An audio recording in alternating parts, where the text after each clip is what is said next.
बहुत समय पहले दक्षिण भारत में रत्नाकर नाम के एक भक्त रहते थे। उनकी कोई संतान नहीं थी और वे देवी आदिशक्ति के बहुत बड़े उपासक थे।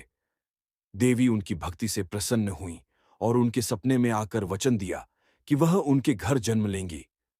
देवी ने यह भी कहा कि जब सही समय आएगा तो वह अपना तप करने के लिए निकल पड़ेंगी।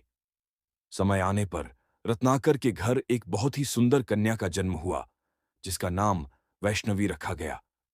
वैष्णवी बचपन से ही बहुत आध्यात्मिक थीं और धर्म कर्म में उनका मन लगता था। जब वह बड़ी हुईं तो उन्हें समझ आया कि उनका जन्म संसार के कल्याण के लिए हुआ है। उन्होंने घर छोड़ दिया और भगवान विष्णु के अंश के रूप में शक्तिपीठ स्थापित करने के लिए त्रिकुटा पर्वत पर जाकर घोर तपस्या करने लगीं।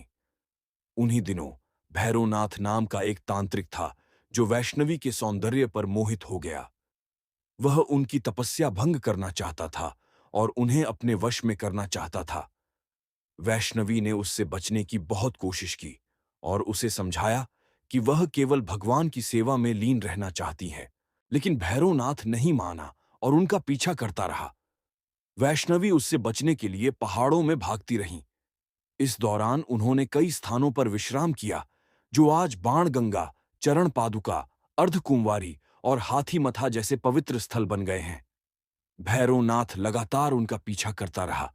जब वह अर्धकुंवारी पहुंची तो उन्होंने एक गुफा में 9 महीने तक तपस्या की, ठीक वैसे ही जैसे एक बच्चा अपनी मां के गर्भ में रहता है।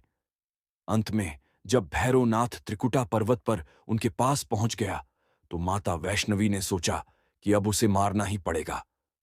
उन्होंने अपना रौद्र रूप धारण किया और भैरवनाथ का सिर धड़ से अलग कर दिया। भैरवनाथ का सिर एक अन्य पहाड़ पर जा गिरा, जिसे आज भैरव घाटी कहा जाता है। मरते समय भैरवनाथ को अपनी गलती का एहसास हुआ और उसने माता से क्षमा मांगी। माता वैष्णो देवी दयालु थीं।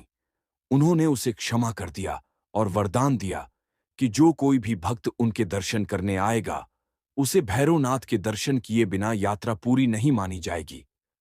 इसके बाद माता वैष्णो देवी ने अपनी मानवीय देह का त्याग कर दिया और एक छोटी सी गुफा में 3 पिंडी महाकाली, महालक्ष्मी और महासरस्वती के रूप में प्रतिष्ठित हो गईं। आज भी लाखों भक्त उनके दर्शन के लिए उस पवित्र गुफा में जाते हैं और उनसे आशीर्वाद प्राप्त करते हैं। यह कहानी हमें बताती है कि कैसे एक दिव्य शक्ति ने धर्म की रक्षा के लिए जन्म लिया और दुष्टों का नाश कर भक्तों के लिए एक पवित्र धाम स्थापित किया।